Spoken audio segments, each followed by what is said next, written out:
سلامونه او نیکی هیله. نن به زه تاسو ته د یو ډېرې مهمې موضوع په هکله چې څنګه تاسو کولی شئ یو تجارت بې له دې نه چې ډېرې پیسې ولرئ او یا هم څوک د تاسو په تجارت کې پانګونه وکړي پیل کړئ. نو ما سره اوسئ او ویډیو تر آخره وګورئ. د دې نه مخکې چې زه تاسو ته د دې په هکله معلومات درکړم چې څنګه کولی شئ یو تجارت بې له دې نه چې پیسې ولرئ پیل کړئ، غواړم چې ووایم چې په ژوند کې هیڅ کار حتی اسانترین کار هم نشته چې د هغه ترسره کولو لپاره تاسو باید ډېر زیات زیان وباسئ، زحمت وباسئ تر څو چې هغه ترلاسه کړئ. نو کله چې خبره تجارت کې اوسیږي، تجارت خو لا ډېر یو داسې کار ده چې ډېر سخت ده، ناممکن نه ده خو لیکن سخت ده. د هغه د ترسره کولو لپاره باید تاسو ډیر زیات تعهد ولرئ او زحمت وباسئ تر څو چې وشئ کولی چې خپل تجارت په پښو ولاړ کړئ. نو کله چې موږ د تجارت پیلولو په هکله غږیږو، دوه نوع تجارتونه لرو. یو هغه چې ټریډیشنل دی، یعنی لکه دوکانداري ده، لکه خیاطي ده، لکه ډیر نور زیات داسې تجارتونه چې شرکتونه شته دي چې دوی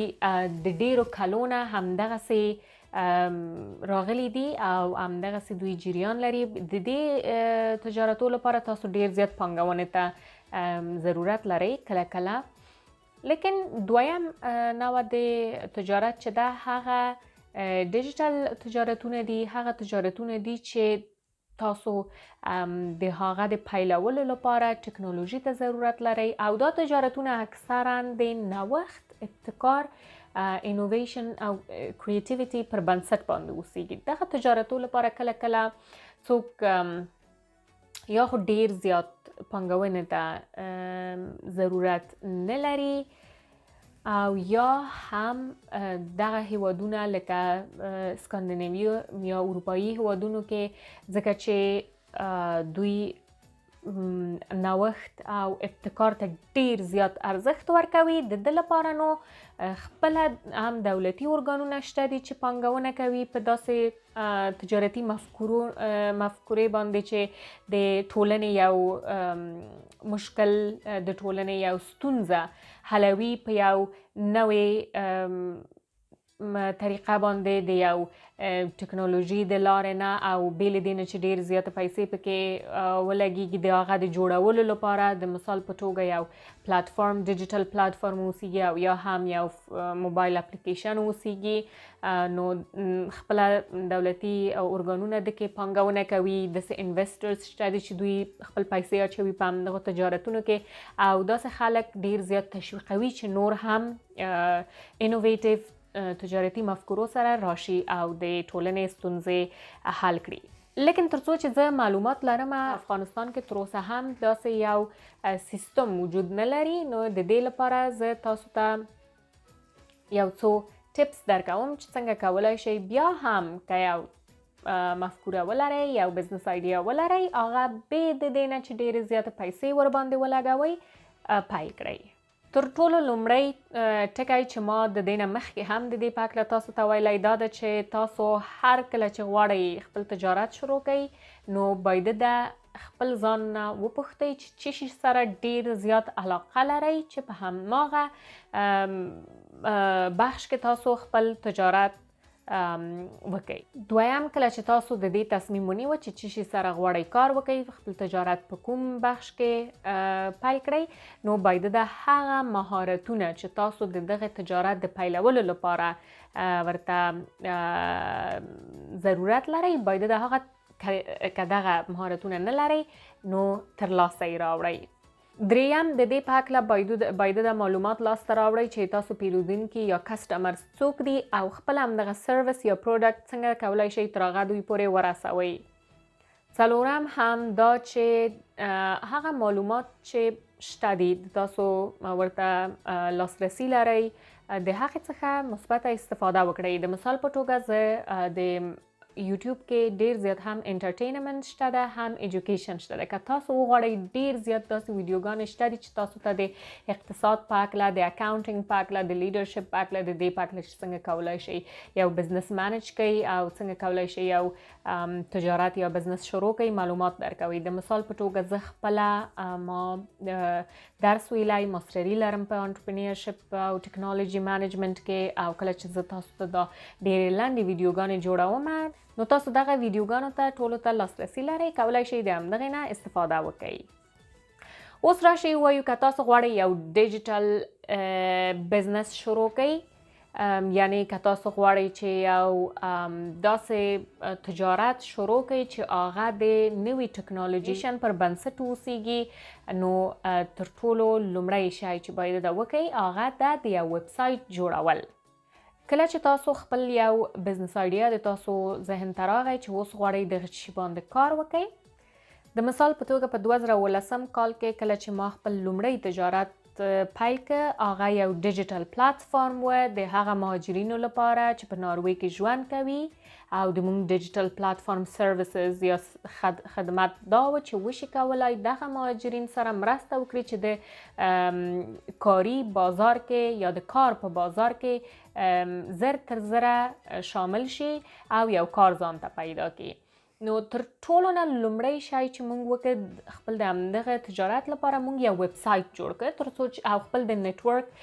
د هغه خلکو له طریقه چې موږ دوی پیژندل خپل د دې تجارت په هکله معلومات هم نورو ته ورکړه. دویم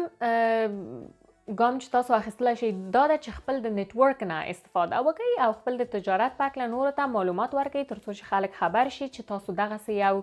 تولید یا دغسې یو محصول یا سرویس سره کار کوئ. وروستی ګام دا ده چې تاسو خپل د تجارت لپاره یو نوم وټاکئ، موبایل شمیره واخلئ او یو ایمیل آدرس جوړ کړئ. ولې دغه کارونه مهم دي؟ دا دې لپاره چې تاسو کله چې خپل مفکوره، خپل کار او تجارت جدي ونیسئ او نورو ته وښیئ چې تاسو کار کوئ، زحمت باسئ،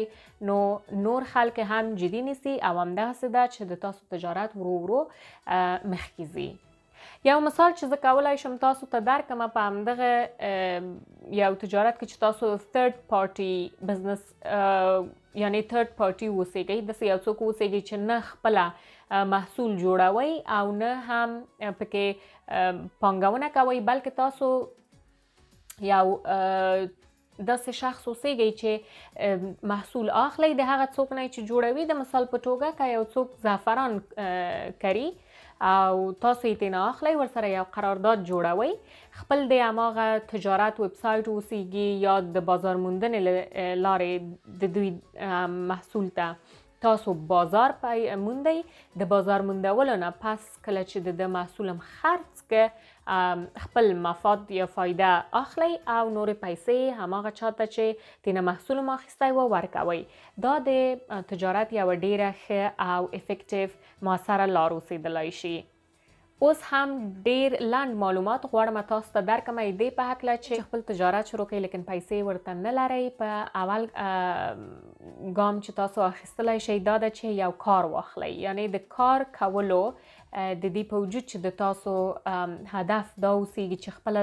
د خپل رئیس اوسیږئ، یعنی یو تجارت ولرئ، نه دا چې بل چا لپاره کار وکړئ، لیکن بیا هم کولی شئ د دې لپاره چې هغه پیسې چې د تاسو د تجارت د پیلولو لپاره ضروري ده ولرئ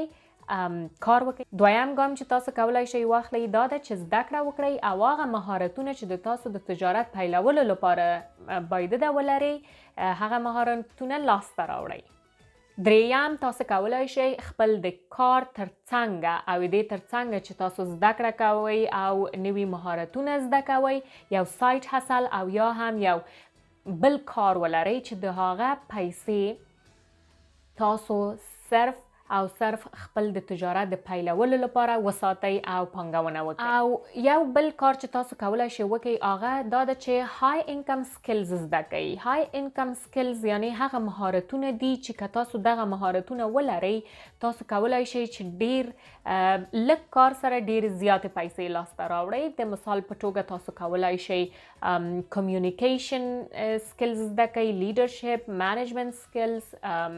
داسې مهارتونه چې اکاونټ اکاونټینګ حسابداري زده کوي دغه ټول کولی شي چې تاسو سره